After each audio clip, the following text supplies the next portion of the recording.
दोस्तों, आप लोगों की डिमांड पर मैं आज स्किन वॉकर की स्टोरीज लेकर आया हूं। लेकिन उससे पहले मुझे आप लोगों की एक छोटी सी हेल्प चाहिए। मैं काफ़ी टाइम से इस चैनल पर मेहनत कर रहा हूं, लेकिन फिर भी मुझे चैनल की रीच बढ़ती हुई नहीं दिख रही।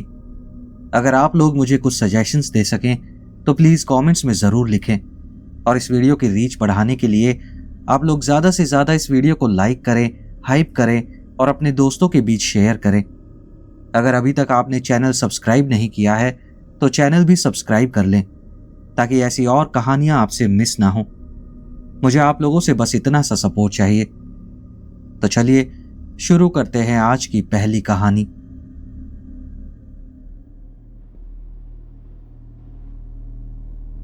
मुझे हमेशा लंबी ड्राइव से नफरत रही है, खासकर रॉकी माउंटेन्स जैसी जगहों से। लेकिन उस दिन हम उन्हीं सड़कों पर थे। सड़कें पतली थीं, चट्टानों के किनारे किनारे मुड़ती हुई जा रही थी, और हम जितना आगे बढ़ते गए पेड़ ऐसे लग रहे थे जैसे हम पर झुकते जा रहे हों। ग्रेग को हर पल मजा आ रहा था। स्टीयरिंग पर उसके हाथ बिल्कुल स्थिर थे, चेहरे पर चौड़ी सी मुस्कान थी, और वो हाल की अपनी हाइकिंग और कैंपिंग ट्रिप्स की बातें कर रहा था। मैं सालों से जंगल में नहीं गया था, बचपन के बाद से बिल्कुल नहीं।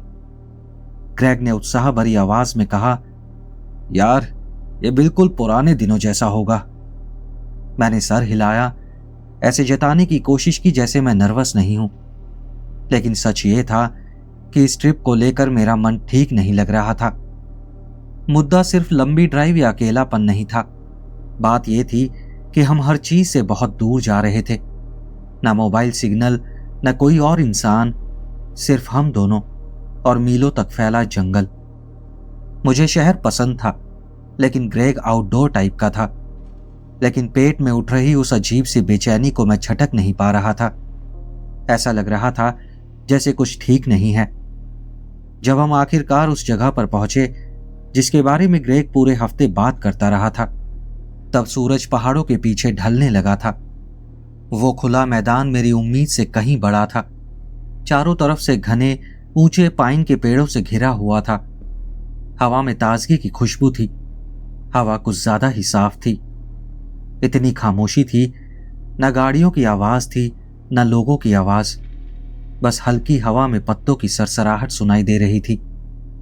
मैं कार से उतरा, अपने पैर फैलाए और नजारों को देखने लगा।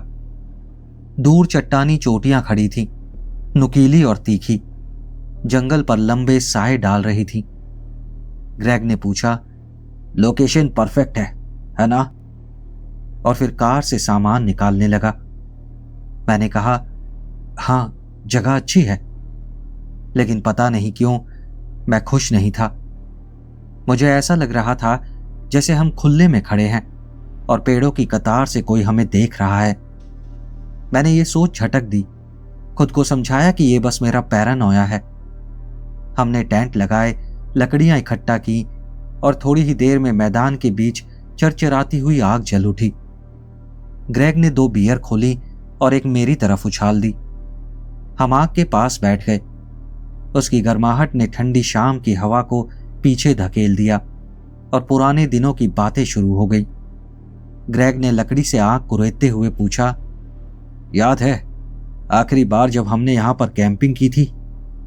हाँ, जब हम करीब 15 के थे, है ना? वो हंसा। जब वो रैकून खाने में घुस गया था तब तू तो पूरी तरह घबरा गया था। मैं भी हल्का सा हंसा। मुझे थोड़ा रिलैक्स महसूस हुआ। लेकिन तभी मैंने जंगल से आती सरसराहट सुनी। वो शुरू में बहुत हल्की थी, जैसे कोई डालियों को छूता हुआ निकल रहा हो। मैं झमसा गया, नजरें पेड़ों की ओर दौड़ी, लेकिन कुछ नहीं दिखा। ग्रेग बातें करता रहा, उसे कुछ पता ही नहीं चला। वो आवाज रुक गई और मैंने सोचा शायद कोई जानवर होगा। लेकिन कुछ मिनट बाद वो आवाज फिर से आई, इस बार ज्यादा तेज और ज्यादा करीब से। मैंने ग्रेग की ओर देखा। उसने अब भी कुछ नहीं सुना था। सरसराहट अब धीमी गुर्राहट में बदल गई, जैसे कोई बहुत बड़ा जानवर झाड़ियों में से गुजर रहा हो। मेरा दिल तेजी से धड़कने लगा और मैं आगे झुककर अंधेरे जंगल में घूरने लगा। मैंने फुसफुसाया, ग्रेग, मेरी आवाज हल्की सी कांप रही थी। तूने वो सुना क्या? वो बीच वाक्य में ही रुक गया और पेड़ों की तरफ मुड़ गया। एक पल के लिए जंगल फिर से बिल्कुल खामोश हो गया, लेकिन फिर एक और आवाज आई, ऐसी आवाज कि मेरे रोंगटे खड़े हो गए। इस बार सिर्फ गुर्राहट नहीं थी, कुछ भारी था, जैसे कदमों की आहट हो। ग्रेग और मैं आग के पास जमे बैठे रहे, जंगल से आने वाली किसी भी आवाज को पकड़ने की कोशिश करने लगे। गुर्राहट और कदमों की आवाज रुक गई, लेकिन उसके बाद की खामोशी और भी डरावनी लगी। दिल जोर जोर से धड़क रहा था, गर्दन के पीछे के बाल खड़े हो गए थे। मैं ग्रेग की ओर मुड़ा, उम्मीद थी कि वो हंसकर टाल देगा, लेकिन उसका चेहरा सख्त था, आंखें पेड़ों को टटोल रही थी। मैंने फुसफुसाकर थोड़ी तेज आवाज में पूछा, तूने भी सुना है ना? ग्रेग ने कहा, हाँ सुना तो यार। और वो धीरे धीरे खड़ा होने लगा। उसने अपने बैग से टॉर्च और चाकू निकाला, मुझे दूसरी टॉर्च पकड़ा दी। मेरे पास ही रहना। हम दोनों खड़े हो गए और मैदान के किनारे की तरफ रोशनी डाली। रोशनी अंधेरे को चीरती हुई गई, लेकिन पेड़ों के बीच की परछाइयां गहरी और भारी थी। एक पल के लिए सब कुछ थम गया। फिर मैंने देखा, रोशनी के ठीक परे कुछ हिला, बहुत तेज, एक आकृति की झलक जो फुर्ती से पेड़ के पीछे सरक गई। मेरी सांस गले में अटक गई। मैंने टॉर्च और कसकर पकड़ ली और हांफते हुए पूछा, तूने वो देखा क्या? ग्रेग ने सिर हिलाया। उसका जबड़ा भिजा हुआ था। हाँ मैंने देखा। हम दोनों आग के और करीब आ गए। जो भी कोई बाहर था उसे देखने की कोशिश करने लगे। अब जंगल बहुत शांत था, कुछ ज्यादा ही शांत।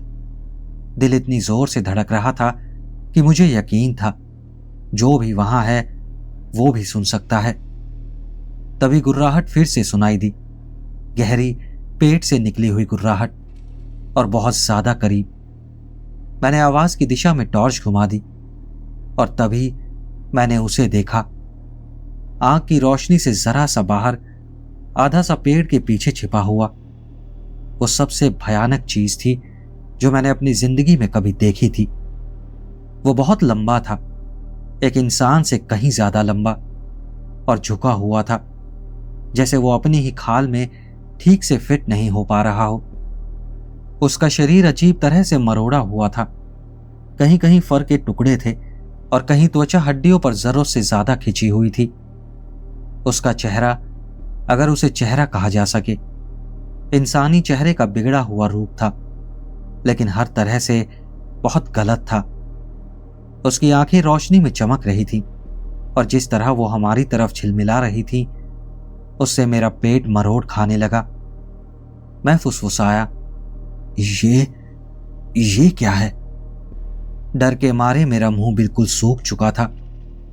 ग्रेग ने तुरंत जवाब नहीं दिया, वो बस उसे घूरता रहा। आंख की रोशनी में उसका चेहरा सफेद पड़ चुका था।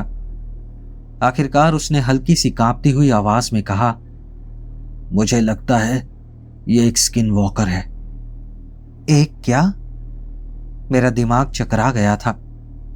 मैंने इसके बारे में पहले सुना था, पुरानी नेटिव अमेरिकन कथाएं, ऐसे जीव जो जानवरों, यहां तक कि इंसानों का भी रूप ले सकते हैं, लेकिन वो तो बस लोक कथाएं थी।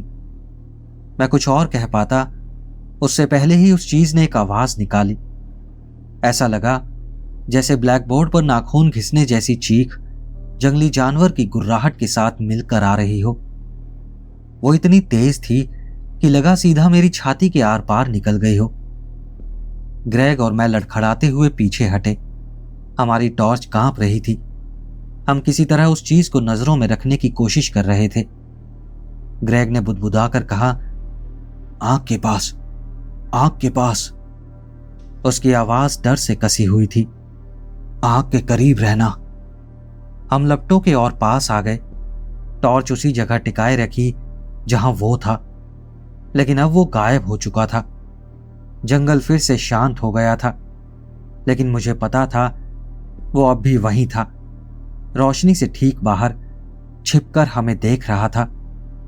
मैंने पूछा, ग्रेग, अब हम क्या करें? ग्रेग ने कहा, हम इंतजार करेंगे।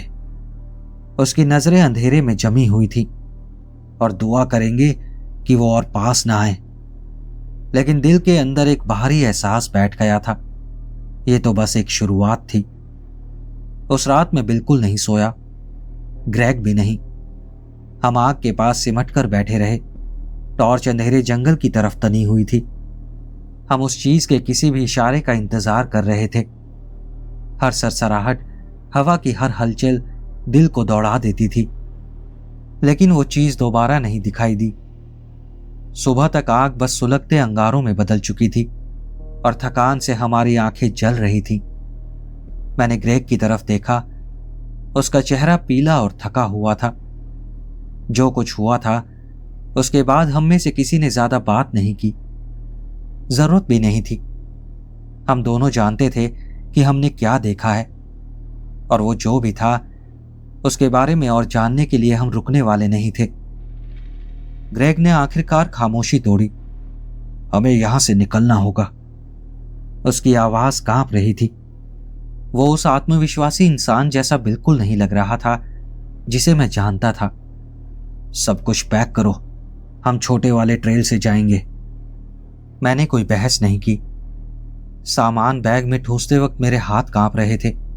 नजरें इधर उधर दौड़ रही थी। डर था कि वो चीज किसी भी पल लौट आएगी। हवा भी भारी सी लग रही थी, जैसे जंगल हमें खुद घूर रहा हो। आसमान बादलों से ढका था। हर चीज पर एक धूसर, डरावनी रोशनी फैली हुई थी। हमने जल्दी जल्दी सामान समेटा और चल पड़े। ग्रेग आगे आगे चल रहा था। उसकी आंखें लगातार पेड़ों को स्कैन कर रही थी। मैं उसके बिल्कुल पीछे था, टॉर्च कसकर पकड़े हुए था। हालांकि सूरज निकल चुका था, लेकिन दिन की रोशनी पर भी मुझे भरोसा नहीं था। वो कोई ऑफिशियल ट्रेल नहीं था, बस एक रास्ता था जिसे ग्रेग सालों की कैंपिंग से जानता था। रास्ता संकरा था, घने पेड़ों और झाड़ियों के बीच से बल खाता हुआ जा रहा था। कुछ ही मिनटों में कैंपफायर वाला मैदान बहुत पीछे छूट गया और अब हर तरफ बस अंतहीन पेड़ थे। जितना आगे बढ़ते गए उतनी ही बेचैनी बढ़ती गई। ऐसा लग रहा था जैसे जंगल हम पर सिमटता जा रहा हो। पेड़ एक दूसरे के और पास आ रहे थे, सूरज की रोशनी को रोक रहे थे। कुछ देर हम चुपचाप चलते रहे। सिर्फ हमारे कदमों की चरमराहट और कभी कभी किसी टहनी के टूटने की आवाज आती। बीच बीच में मैं कंधे के ऊपर से इस यकीन से देखता कि परछाइयों में कुछ हिला है, लेकिन हर बार कुछ भी नहीं होता। कई घंटों जैसे लग रहे समय के बाद ग्रेग ने धीरे से कहा, अब तक तो कार के पास पहुंच जाने चाहिए थे। लेकिन उसकी आवाज में अजीब सी घबराहट थी। वो इधर उधर देखता जा रहा था जैसे कुछ गलत हो। और तभी मैंने वो आवाज फिर से सुनी, वही नीची जानी पहचानी गुर्राहट। मेरे रगों में खून ठंडा पड़ गया। मैं फुसफुसाया, ग्रेग। मेरे कदम वहीं जम गए। वो यहीं कहीं है। ग्रेग भी जम गया। उसकी आंखें फैल गईं। गुर्राहट फिर से आई, इस बार और तेज और हमारे दाएं तरफ से। उसके बाद धीमी, जानबूझकर की गई भारी कदमों की आहट सुनाई दी, जैसे वो चाहता हो कि हमें पता चले कि वो आ रहा है। ग्रेग ने कहा, हमें चलते रहना होगा। लेकिन जैसे ही हम फिर से चलने लगे, वो आवाज हमारे पीछे पीछे आने लगी। गुर्राहट, कदमों की आहट, नजर से बाहर, लेकिन हमेशा करीब, बहुत ज्यादा करीब। अचानक ग्रेग रुक गया। उसने दांतों तले गाली बुदबुदाई, कुछ ठीक नहीं है। अब तक तो हमें कार मिल जानी चाहिए थी। मैंने पूछा, तू क्या कह रहा है? हम घंटों से चल रहे हैं। ग्रेग का चेहरा सफेद पड़ चुका था। हम गोल गोल घूम रहे हैं। मुझे नहीं पता कैसे, लेकिन हम फंस गए हैं। उसकी ये बात मेरे पेट में मुक्के की तरह लगी। चाहे हम कितना भी चलते, जंगल से बाहर नहीं निकल रहे थे और वो चीज जो भी थी अब भी हमारा पीछा कर रही थी, सही पल का इंतजार कर रही थी। हम फंस चुके थे, हम खो चुके थे और कोई और रास्ता नहीं था। सारे पेड़ एक जैसे लग रहे थे और हम चाहे जिस दिशा में मुड़े ऐसा ही लगता था जैसे हम बस गोल गोल घूम रहे हों। ग्रेग की सांसें तेज चल रही थी, उसका चेहरा सफेद पड़ चुका था और वो लगातार इधर उधर देख रहा था। मुझे साफ दिख रहा था कि वो शांत रहने की कोशिश कर रहा है, लेकिन सच्चाई ये थी वो भी उतना ही डरा हुआ था जितना मैं। जंगल में वो चीज अब भी मौजूद थी, हमारा पीछा कर रही थी। हम उसे सुन सकते थे, वही धीमे भारी कदम हमेशा हमारे ठीक पीछे होते थे। वो खुद को कभी दिखाता नहीं था, लेकिन हमें ये यकीन दिलाता रहा कि वो वही है। वो हमारे साथ खेल खेल रहा था, एक शिकारी की तरह सही पल का इंतजार कर रहा था। ग्रेग ने तनी हुई आवाज में कहा, हमें चलते रहना होगा। उसने मेरा हाथ पकड़ा और मुझे घसीटते हुए आगे बढ़ाया। अगर रुके तो ये हमें पकड़ लेगा। मैंने भी कोई विरोध नहीं किया। सीने में घबराहट उफान मार रही थी, दिल की धड़कन कानों में गूंज रही थी। हर मोड़ पर मुझे उम्मीद रहती वो टेढ़ी मेढ़ी आकृति हमारा इंतजार करती हुई सामने खड़ी मिलेगी, लेकिन वो कभी सामने नहीं आया। वो बस नजर से बाहर रहा, चलते चलते हमें चिढ़ाता रहा। सूरज फिर से ढलने लगा, पेड़ों से छनकर आती रोशनी और फीकी होती जा रही थी और जमीन पर परछाइयां और लंबी फैलती जा रही थी। अब जंगल और भी घुटन भरा लग रहा था, हवा भारी और चिपचिपी लग रही थी। हम एक और रात यहां फंसे नहीं रह सकते थे। मुझे नहीं लगता था कि हम बच पाएंगे। मैंने कहा, हम ये नहीं कर सकते ग्रेग। मेरी आवाज कांप रही थी। हमें रुकना होगा, एक और आग जलानी होगी, कुछ तो करना होगा। लेकिन ग्रेग ने सर हिला दिया, उसकी आंखें बेकाबू सी थी। नहीं, अगर रुके तो यह हमें मार डालेगा। हमें चलते रहना होगा। लेकिन मुझे साफ पता था, उसे भी नहीं मालूम था कि जाना कहां है। हम बस जंगल के और अंदर भटकते जा रहे थे, हर कदम के साथ और ज्यादा खो रहे थे। तभी अचानक हमने एक आवाज सुनी, मदद करो। वो आवाज हल्की थी, लेकिन हमारे आगे से आ रही थी। लेकिन वो आवाज बिल्कुल ग्रेग जैसी थी। मेरा पेट अंदर को धंस गया। ग्रेग और मैंने एक दूसरे को देखा। हम दोनों डर से जमे हुए थे। ग्रेग ने फुसफुसाकर कहा, वो मैं नहीं हूं। लेकिन फिर से आवाज आई, मदद करो प्लीज। इस बार और भी बेबस। मुझे समझ आ गया था वो क्या है। वो स्किन वॉकर था, ग्रेग की आवाज की नकल कर रहा था, हमें और अंदर जंगल में फंसाने की कोशिश कर रहा था। जैसे जैसे आवाज तेज और करीब आती गई, मेरी त्वचा रेंगने लगी। मैंने कहा, हम इसके पीछे नहीं जा सकते। ग्रेग ने जवाब दिया, मुझे पता है। उसकी आंखें डर से फैली हुई थी। लेकिन अब करे क्या? उसकी बात का मैं जवाब देता, उससे पहले ही आवाज बदल गई। अब वो मेरी आवाज में थी, ग्रेग इधर आओ, मुझे चोट लगी है। मुझे मिचली सी आने लगी। वो चीज सिर्फ हमारा पीछा नहीं कर रही थी, वो हमारे दिमाग के अंदर घुस चुकी थी। हमारी ही आवाजों का इस्तेमाल करके हमें फंसाना चाहती थी। तभी अचानक कदमों की आवाज रुक गई और सब कुछ खामोश हो गया। हवा इतनी स्थिर थी जैसे पूरा जंगल सांस रोककर खड़ा हो। और फिर एक पेड़ के पीछे से हमें वो दिखाई दिया। स्किन वॉकर ढलती रोशनी में आगे बढ़ा।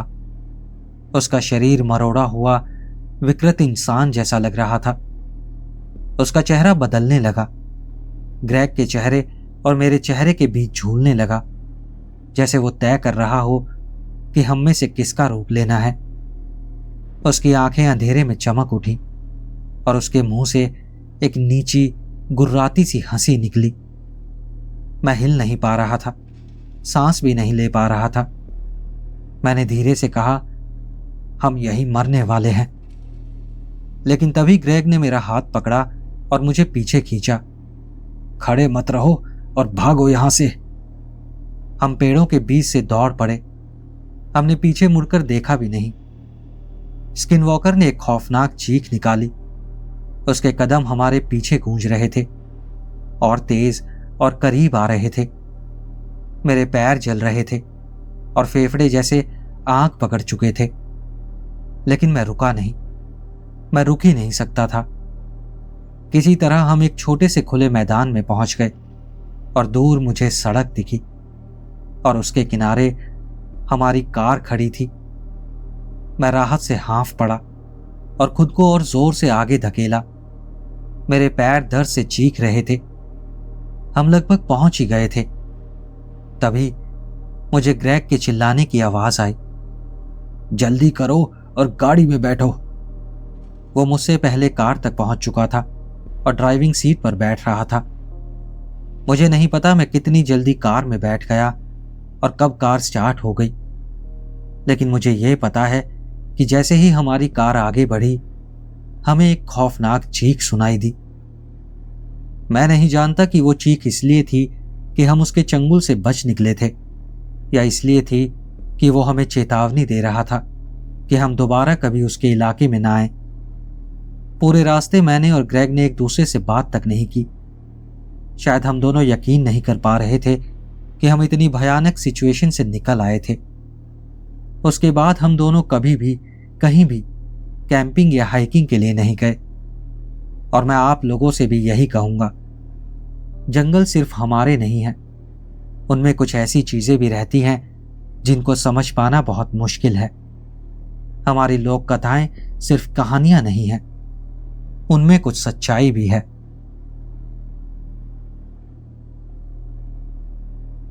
मैं आपको शुरुआत से बताता हूं। मैं मीसा, एरिजोना में रहता हूं, जो असल में फिनिक्स, एरिजोना जैसा ही है, क्योंकि एरिजोना के बड़े शहर बिना किसी साफ बॉर्डर के कई शहरों में फैलते चले गए हैं। मीसा को मैं फिनिक्स का सबर्ब कहूंगा और यहां मैं अपना नाम बदलकर बात बताऊंगा। मैं एक ऐसे अपार्टमेंट कॉम्प्लेक्स में रहता हूं जिसे मैं लगभग गेटो के करीब लेकिन फिर भी ठीक ठाक कहूंगा। मैं अपनी गर्लफ्रेंड के साथ एक बेडरूम, एक बाथरूम वाले अपार्टमेंट में रहता हूं। एरिजोना एक ऐसा राज्य है जो प्राचीन नेटिव अमेरिकन इतिहास से भरा हुआ है। मैं हू के कनाल के पास रहता हूं, जैसे यहां के बहुत से लोग रहते हैं। यह पूरा इलाका कभी प्राचीन नेटिव अमेरिकन शहरों से भरा हुआ था। मतलब सीधी बात यह है, मैं ऐसे इलाके में रहता हूं जहां मेरे हिसाब से स्किन वॉकर हो सकता है। अब मैं अपनी कहानी पर आता हूं। उस रात मैं वो चीज पी रहा था जो मैंने कोविड-19 क्वारंटीन के दौरान खरीदी थी और मैंने अपने अपार्टमेंट के पैटियो में स्मोक करने का सोचा, जो मैं आमतौर पर नहीं करता। मैंने जैसे ही पाइप भरा और पहला कश लिया, तभी पास कहीं से एक आवाज सुनाई दी, अमेंडा, दरवाजा खोलो प्लीज। आवाज किसी जवान लड़की की थी, शायद 20-22 साल की लड़की की। मैं उसे अनदेखा, अनसुना करने की कोशिश करता रहा, लेकिन वो आवाज आती रही। लगभग 4 बार वही बात दोहराने के बाद जिज्ञासा ने मुझे मजबूर कर दिया और मैंने देखने का फैसला किया कि वो आवाज आ कहां से रही है। मैंने उसे अपने सामने वाले अपार्टमेंट बिल्डिंग में देखा। एक कुत्ता जो अपने पिछले पैरों पर खड़ा था, दरवाजे पर झुककर थपथपा रहा था। पहले तो मैंने कंधे उचका दिए, जैसे ठीक है, कुत्ते ऐसे खड़े हो सकते हैं। लेकिन फिर वही आवाज दोबारा आई, बिल्कुल वैसी ही जैसी पिछली बार आई थी, और ऐसा लगा जैसे वो आवाज वो कुत्ता निकाल रहा था। ऐसी आवाज जैसे किसी ने उस एक लाइन को रिकॉर्ड करके फिर से प्ले कर दिया हो। और एक बार फिर कॉम्प्लेक्स में कोई और आवाज नहीं आई, कोई हलचल भी नहीं हुई। मैं उस चीज को लगभग 30 सेकंड तक अमेंडा के दरवाजे पर दस्तक देते देखता रहा। मैं सदमे और जिज्ञासा में जड़ सा हो गया था, क्योंकि मुझे ऐसा लग रहा था कि वो कुत्ता वो आवाज निकाल रहा था। फिर वो रुक गया और करीब 20 सेकंड तक बिल्कुल नहीं हिला। फिर वो कुत्ता या जो भी था दरवाजे से हटकर पूरी तरह अपने पिछले पैरों पर खड़ा हुआ और मेरी तरफ मुड़ा। उसने मुझसे आंखें मिलाईं, जो बहुत अजीब था क्योंकि हम कम से कम 50 गज दूर थे। मैं तीसरी मंजिल पर था और वो दूसरी पर, लेकिन मुझे ऐसा लगा जैसे वो मुझे देख रहा है। मैंने उसकी नजरों से नजरें मिलाए रखी। मैं इतना डर गया था कि लगा मुझे भाग जाना चाहिए, लेकिन फिर वो चारों पैरों पर आया और धीरे धीरे सीढ़ियों से नीचे उतरने लगा। नीचे पहुंचते ही वो मेरी तरफ धीरे धीरे चलने लगा। मैं खुद भी जैसे सिमट गया।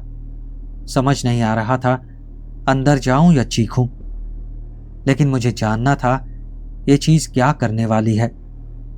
वो मेरी बालकनी के करीब आ गया। वो एक कुत्ता ही था, भूरा पीला गंदा सा दिखने वाला कुत्ता। उसकी बड़ी बड़ी आंखें पूरी तरह मेरी आंखों पर टिकी हुई थी। सच कहूं तो वो बिल्कुल भी नेचुरल नहीं लग रहा था।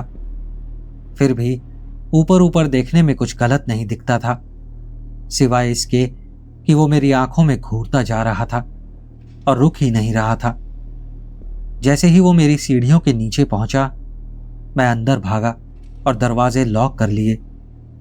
थोड़ी ही देर में मैंने अपने दरवाजे पर नाखूनों की खरोंच सुनी, कुत्ते जैसे नाखूनों की खरोंच, और फिर दरवाजे का हैंडल हिलने की आवाज आई।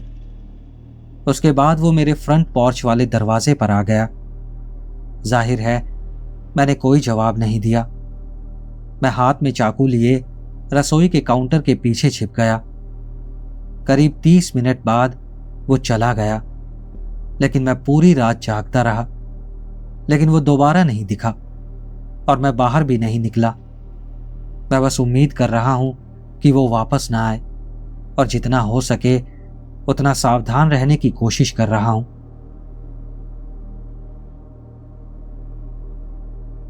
जब मैं छोटा था, शायद करीब 16 साल का, मुझे बार बार एक जैसे डरावने सपने आते थे, और जिन रातों में सपना नहीं भी आता तब भी मैं ठंडे पसीने में जाग जाता। ऐसा लगता जैसे हर तरफ निगाहें मुझ पर टिकी हों। दिल बेतहाशा धड़कता, घबराहट होती, लेकिन मैं हिल नहीं पाता था, और सच कहूं तो हिलना भी नहीं चाहता था। मुझे ठीक ठीक याद नहीं ये सब कब शुरू हुआ, लेकिन मुझे लगता है ये शायद तब शुरू हुआ जब मैं ब्लैक मैजिक में बहुत ज्यादा डूब गया था।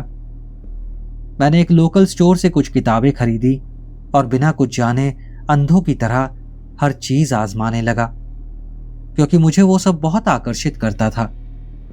आज के समय में इन चीजों के लिए मेरे मन में कहीं ज्यादा गहरा सम्मान है, लेकिन अब मैं कुछ भी प्रैक्टिस नहीं करता, खासकर अपने 20वें दशक के बाद से। एक रात का सपना मुझे आज भी साफ साफ याद है। उस दिन मैं सोफे पर सो रहा था। सपने में मैं सोफे पर बैठा टीवी देख रहा था और वीडियो गेम खेल रहा था।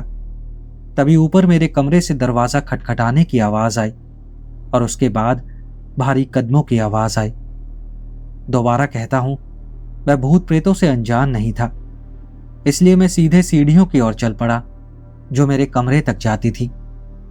मैं काफी कॉन्फिडेंट था जब तक मोड़ मुड़ा और उसे देख नहीं लिया। वो कभी सफेद ड्रेस में होती, कभी काली, लेकिन कुछ बातें हमेशा एक सी रहती थी। उसकी तीखी धसी हुई डरावनी आंखें, उसके काले और चिपके हुए बाल, उसका चेहरा टेढ़ा सा था, लेकिन होठों पर एक खौफनाक मुस्कान थी। हम एक दूसरे को घूरते रहते, ऐसा लगता जैसे अनंत समय बीत रहा हो, लेकिन वो कभी एक शब्द नहीं बोलती और मैं इतना जकड़ा हुआ होता कि बोलने की कल्पना भी नहीं कर पाता। बिल्कुल उन सपनों की तरह जहां आप चीखते रहते हैं लेकिन कोई सुनता नहीं। बस फर्क ये था मैं मुंह भी नहीं खोल पाता था। फिर मैं सोफे पर जाग गया। मेरा दिल इतनी जोर से धड़क रहा था कि मुझे सच में लगा अब मर ही जाऊंगा। लेकिन सबसे डरावना हिस्सा था ऊपर से उसकी हंसी सुनना। थोड़ी देर के लिए मैंने सांस संभाली, खुद को शांत किया और किसी तरह हिम्मत जुटाई। मैं सोफे से उठकर ऊपर भागा, चिल्लाते हुए कि वो सामने आए और मेरे घर से दफा हो जाए। लेकिन मैंने उसकी हंसी फिर से सुनी, लेकिन इस बार वो मेरी बहन के कमरे से आ रही थी। मैं गलियारे से भागता हुआ वहां पहुंचा और चिल्लाया, ये तेरा घर नहीं है, यहां से निकल जा। और आखिरकार मैंने उसे सुना, लेकिन किसी कमरे से नहीं। उसकी आवाज मेरे दिमाग में गूंजी, तुम मेरे हो। जिस तरह उसने मेरे कहा वो इतना डरावना था कि मैं बेहोश हो गया। उसके बाद सपने फिर से लौट आए, लेकिन इस बार जब मैं जागा तो देखा मेरे पिता मेरे ऊपर खड़े थे, मुझे हिला रहे थे, पूछ रहे थे कि मैं क्या कर रहा हूं। मैं एक पल के लिए घबरा गया और उन्हें बताया कि मैंने बहुत डरावना सपना देखा है। वो हंसे और अपने काम में लग गए। वो अभी अभी काम से लौटे थे, इसलिए मैं उन्हें अपनी कहानी से परेशान नहीं करना चाहता था। लेकिन सपने कई रातों तक आते रहे, इसलिए अगर पापा घर पर नहीं होते थे तो मैं भी घर पर नहीं रहता था। मैंने कोशिश की कि उस घर में कभी अकेला ना रहूं। कुछ साल बाद हम वहां से शिफ्ट हो गए और तब से ना वो सपने आए और ना ही मैंने उसे देखा। लेकिन वो आज भी मेरी यादों में भटकती है। मैं बाद में उस घर के पास से गुजरा भी हूं और हर बार जब मैं वहां से पैदल या गाड़ी से गुजरता हूं, वही जाना पहचाना एहसास लौट आता है, जैसे हर तरफ आंखें हों। मुझे पता है वो वही है और वो चाहती है कि मैं वापस उस घर में जाऊं, लेकिन मैं उस घर में अब कभी नहीं जाने वाला।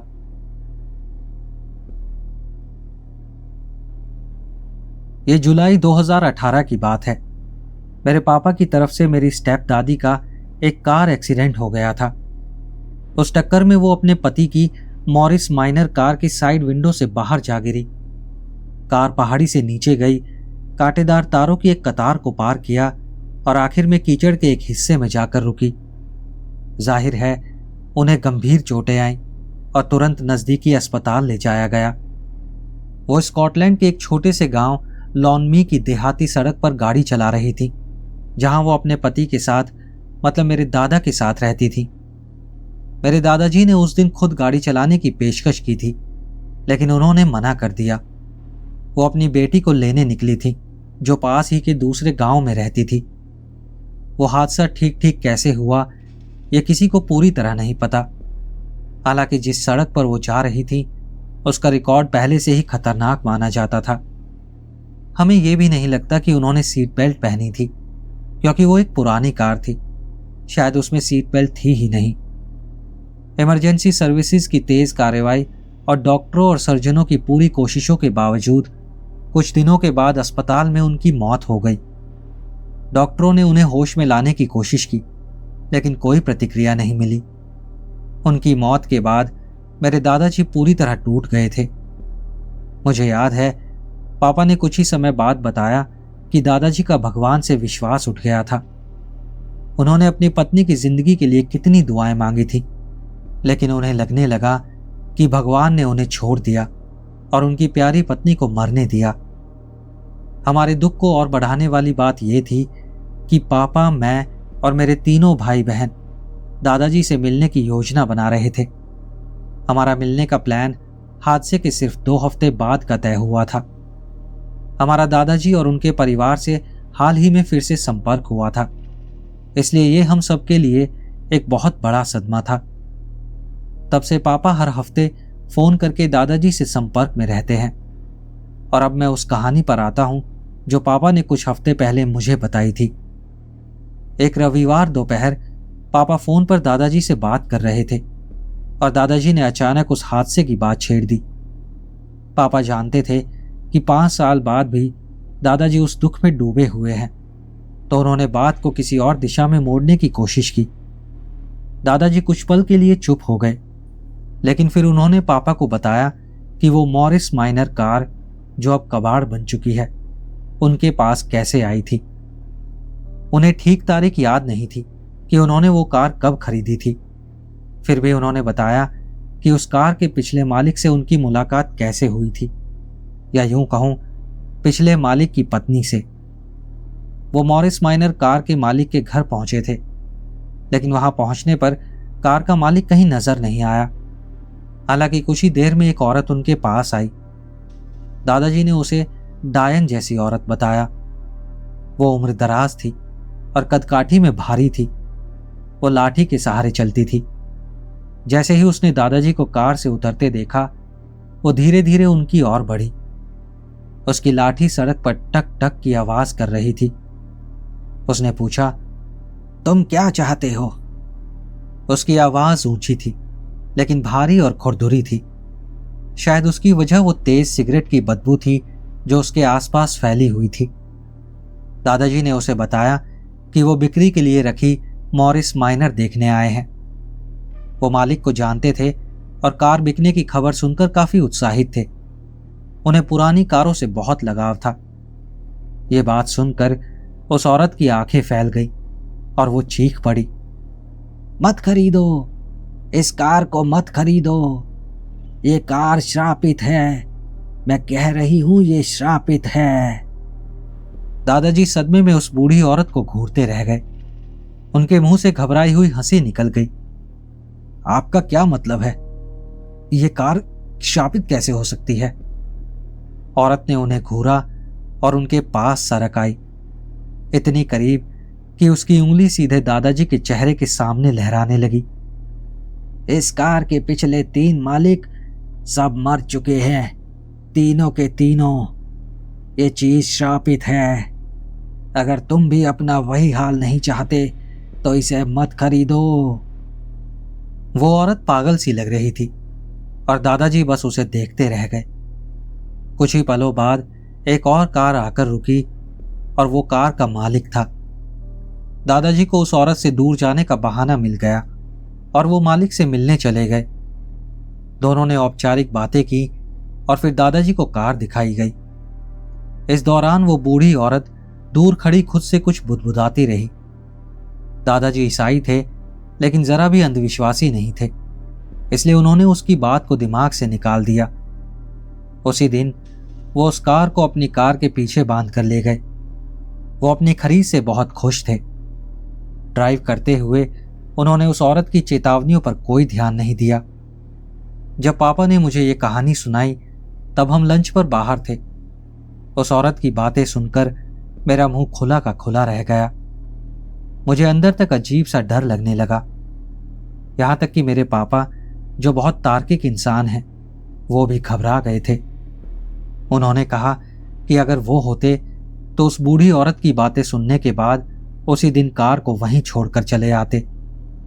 हादसे वाले दिन दादाजी ने अपनी पत्नी को खुद गाड़ी चलाने से मना किया था। मैं ये सोचे बिना नहीं रह पाता कि शायद उस दिन कार में उन्हें होना चाहिए था और तब उनकी पत्नी एक बेसहारा विधवा रह जाती। चेतावनी के बावजूद उन्होंने वो कार क्यों खरीदी, मुझे समझ नहीं आता।